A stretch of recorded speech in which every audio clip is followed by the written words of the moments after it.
All right, we're gonna move over to Spain, Spanish La Liga, and we're gonna start from yesterday because Barcelona had a 3-0 win over Mallorca. And they were dominant. It was a convincing win, well deserved. I mean, they were just too strong for Mallorca. All right, for some reason, I don't even know why I watched this game. Okay, we're part of it, to be honest. And I know I said, well, I'm not gonna engage in rival wash, no hit wash, no nothing like that, but I can't help it. All right. I was hoping maybe Mallorca would at least do something. So I started watching the game, but then Lewandowski got the first. I was a little bit hopeful, frankly. And then Lamine Yamal got the second. I was like, all right, wrap it up. It's over. Okay. So prior to Real Madrid getting the win today, it was 4 points, and there was no other option but for Real Madrid to go all out and get a win. But before I get to Real Madrid's younger brother that lives in the basement of the house, Atletico Madrid, they lost to Real Betis by a goal to 0. Now, when our parents were giving us, the lesson of you have to save for the raining day, they did not pay attention because they scored 5 goals against Real Betis in the quarterfinals of the Copa del Rey, and today they couldn't get one. They couldn't get one. So if there's anything they could take from that is you have to save your goals for the raining day. All right. You have to do that. But anyways, now they are 12 points behind Real Madrid, 13 points behind FC Barcelona. I don't think they're in a race anymore. This is a two-horse race right now. It is Barcelona and Real Madrid. And again, I'm gonna say I will put a pause to the rival watch because I don't think there's a team out there that I'm going to trust to take a point from Barcelona, frankly. So I'm beginning to feel like we should just hope for El Clasico, Real Madrid fans, and just give it all, like a final. So if they win, we win. They win, we win. They win, we win up to El Clasico. And then we go on and get a win and go on top of the league by 2 points. That is what I'm looking at. Okay.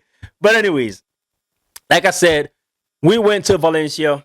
We got a win, 2 goals to 0 without Jude Bellingham and Vinny Jr. I think it was a decent performance. It was a better performance in the second half, but the first half was not really so impressive. But a couple of things that I really want to just give Abaloa credit for, and that is not playing Gonzalo Garcia as a right winger, because I have complained here a lot. All right, 4 games playing Gonzalo Garcia as a right winger. It didn't make sense. No offensive contributions at all. But today it was a flat 4-4-2. Kylian Mbappe and Gonzalo Garcia, in a strike partnership. I think it was a little bit better. Eduardo Camavinga as our left midfielder. Interior midfielders were Aurelien Chouameni and Federico Valverde. And on the right side, we had Arda Güler. The only concern is Arda Güler being on the right-hand side, because now I know he is a primary playmaker. That is obvious. But I don't know if playing him on that right side of the midfield, right, kind of,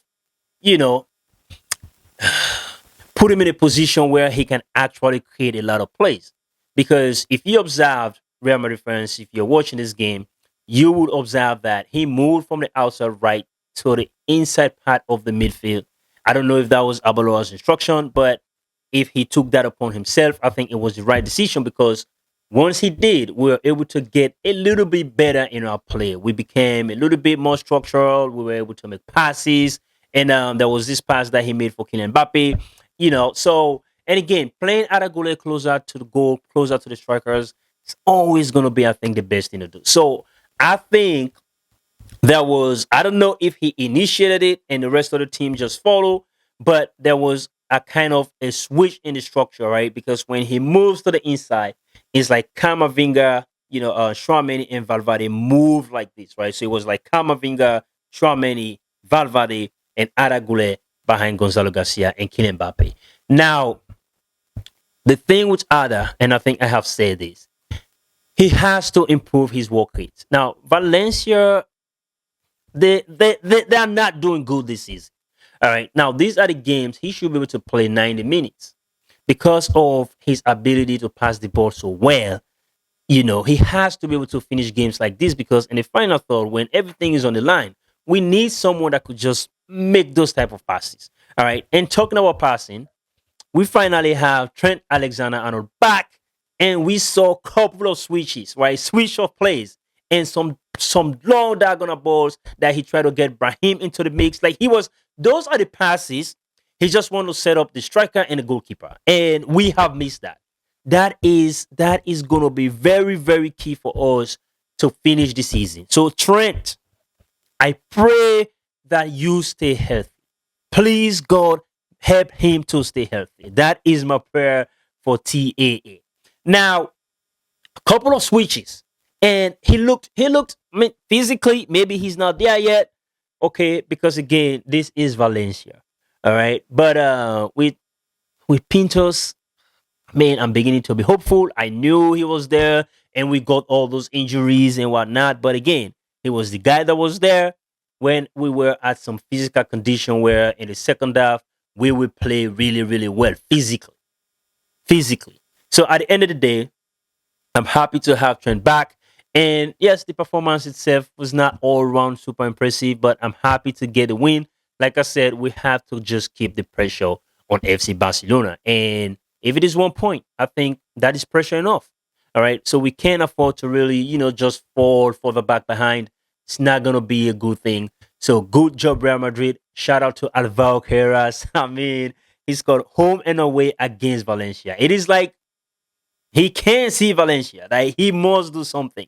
And this game was really difficult, to be very sincere. So for him to get an opener with his weaker foot, his right foot, and the dribbling, I mean, a little bit of, daggling. At the end of the day, he was able to pull his shot off, and we got the lead. And Kylian Mbappe, for some reason, whether he is not in the game, whether he is struggling to some extent, he will always going to score. And I think that is a luxury to have. But Kylian Mbappe, having said that, you have to keep playing well. There were a lot of instances you had possession in good areas of the pitch, but you did not really do a good job with those possessions. So, I mean, we are looking forward to seeing Kylian Mbappe playing better, not just scoring goals, but at least scoring goals and playing better. Because when you don't score, then if you're playing better, you might help the team to actually, just go ahead and get 3 points.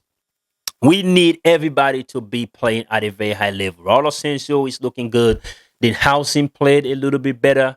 Of course, I don't know what it was. Eduardo Camavinga playing left back. But, I mean, bringing back Heras, he is the best left back that we have, Abaloa. For crying out loud, it's not a brainer. So, I mean, you have to fix that going forward. But I think it's a good performance. It has been a difficult stadium for us. I don't know if it's because of the presence of Vinny Jr., but he was not available today. I mean, I don't know if they did not plan to face Real Madrid without Vinny Jr., right? Because there was no one to attack, to get in their head and just, make the game chaotic, and try to disturb our game plan. So that did not happen. Now, let us continue to keep the pressure on FC Barcelona. Anything can happen. If they could draw a point before El Clasico, good. But our mission has to be win every single game. Win every single game. It's not going to be easy. It's going to be tough. But as a fan, as a Real Madrid fan, what can I do other than hope? Until then, see y'all later and peace out.